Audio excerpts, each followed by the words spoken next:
never slow up, no I don't take shit. I got no love for the fakeness. If you wanna play tough and wanna hate this, I'll always show up. I don't ever slow up, no I don't take shit. I got no love for the fakeness. If you wanna play tough and wanna hate this, I'll always show up and make a statement. I don't ever slow up, no I don't take shit. I got no love for the fakeness. If you wanna play tough and wanna hate this, I'll always show up and make a statement. Everything. Pandangan miring diungkapkan pengamat MotoGP Carlo Pernat di mana dia merasa Marc Marquez akan mengacaukan Ducati musim depan. Memiliki skuad tangguh dalam diri Francesco Bagnaia dan Marc Marquez tak serta-merta membuat Ducati bisa tenang menghadapi MotoGP 2025. Kedatangan Marquez sebagai rekrutan anyar pabrikan Italia itu diyakini akan menghadirkan dinamika di dalam garasi tim.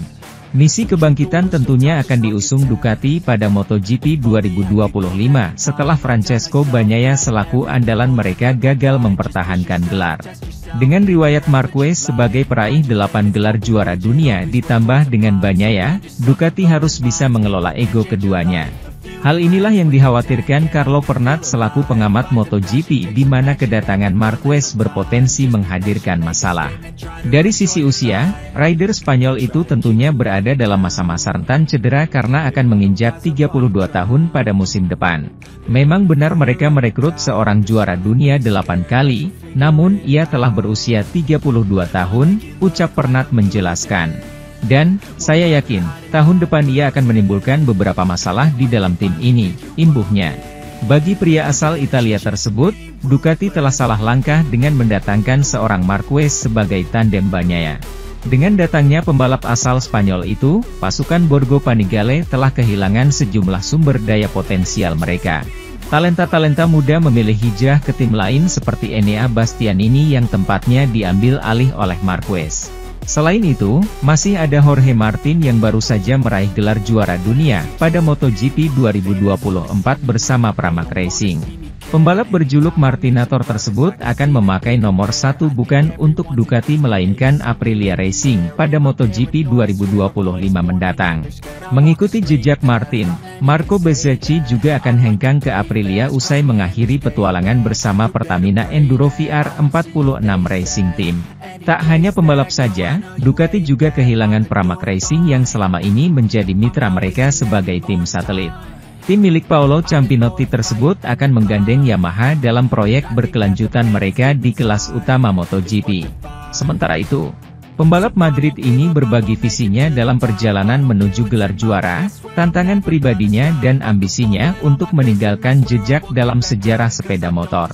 Jorge Martin, pebalap Madrid yang baru saja menjadi juara dunia MotoGP 2024, tak henti-hentinya memberikan kejutan dengan semangat, tekad, dan visi karirnya. Setelah musim yang penuh naik turun, dengan momen-momen kesakitan dan keraguan pribadi, Martin telah mencapai apa yang dianggap banyak orang sebagai utopia bagi seorang pembalap yang tidak membalap di rumah dinas, dinobatkan sebagai juara dunia. Sang pebalap mengaku dalam wawancaranya dengan MotoGP, meski sudah menjadi juara dunia, namun masih sulit baginya untuk mengolah besarnya pencapaiannya. Masih sulit menerimanya setelah balapan. Aku sangat senang, tapi aku benar-benar terkejut. Saya banyak menangis sendirian di tempat tidur. Maria sedang tidur dan saya menangis, katanya tulus, menunjukkan intensitas emosional saat itu. Ia mengingat momen-momen tersulit dalam karirnya, terutama cedera yang dideritanya di Portimao. Saya ingat semua momen buruk, betapa sulitnya itu. Tapi yang penting saya tidak pernah menyerah. Kata-kata ini mencerminkan upaya dan pengorbanan besar yang telah ia lakukan dalam karirnya, serta rasa terima kasihnya karena telah mengatasi rintangan yang tampaknya tidak dapat diatasi olehnya. Jorge Martin tak menyembunyikan kekagumannya terhadap rival yang ia kalahkan dalam perebutan gelar, khususnya Pecco Bagnaia dan Marc Marquez. Ini luar biasa. Kalahkan Pecco terbaik, karena dia memenangkan 11 balapan. Saya pikir Marc juga merupakan versi terbaiknya. Mungkin dia tidak punya motor terbaik, tapi Marc yang terbaik, tegas pebalap asal Madrid itu. Meski bangga dengan prestasinya, Martin juga mengakui jalannya menuju juara tidaklah sempurna. Marc Marquez menantikan tes MotoGP Sepang pada 2025 bersama Ducati dengan semangat tujuan lebih besar. Marquez bersyukur dapat menuntaskan musim 2024 sesuai harapannya. Dia terbukti masih punya level ketika dibekali motor yang tepat.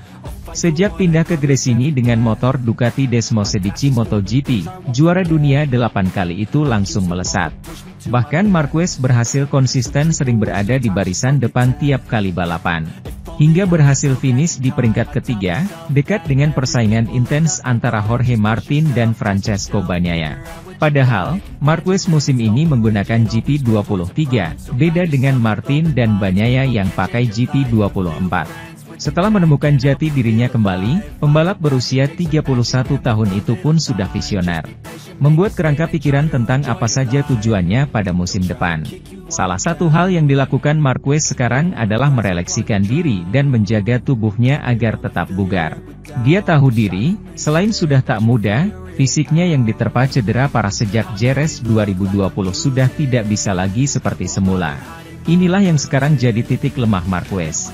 Namun, dia tak putus asa. Walau tubuhnya sudah tak bisa kembali sesehat sebelum cedera parah itu, dia yakin bahwa fisiknya tetap mampu melakukan penyesuaian seiring dengan mentalnya yang sekuat baja. Kondisi fisik saya bagus. Tapi pada saat yang sama, Anda bisa bertanya kepada dokter manapun, selalu sulit untuk mencapai level yang sama setelah cedera serius, kata Marquez. Namun tubuh itu cerdas dan mengingat, bisa trauma, tetapi juga bisa beradaptasi. Jadi saya harus bekerja lebih keras dari sebelumnya dan mencoba fokus pada titik lemah yang saya alami karena cedera. Mulai saat ini saya harus berusaha melakukan yang maksimal. Salah satu hal terpenting di tahun 2024 adalah tidak mengalami cedera, meskipun cedera itu datang di saat yang tidak kita duga. Yang pasti, penting untuk memiliki konsistensi dan mengambil langkah fisik lebih yang baik bagi saya. Sementara itu, Maverick Vinales mengatakan dia tidak memiliki motor yang dia inginkan untuk musim penuh ketiganya bersama Aprilia. Jika menang di musim semi, dia sendiri mengaku belum begitu paham caranya. Musim 2024 Maverick Vinales akan seperti karirnya sejauh ini, tidak teratur. Pembalap Spanyol itu bisa membanggakan penampilannya di album foto para pemenang. Sebuah pencapaian yang jauh dari kata sepele mengingat dominasi yang luar biasa dari para pebalap Ducati. Dan membuatnya mendapatkan pencapaian bersejarah sejak Aprilia menjadi merek ketiga yang ia menangkan. Hanya saja, menjelang akhir tahun, dialah orang pertama yang terkejut karena berhasil meraih kemenangan.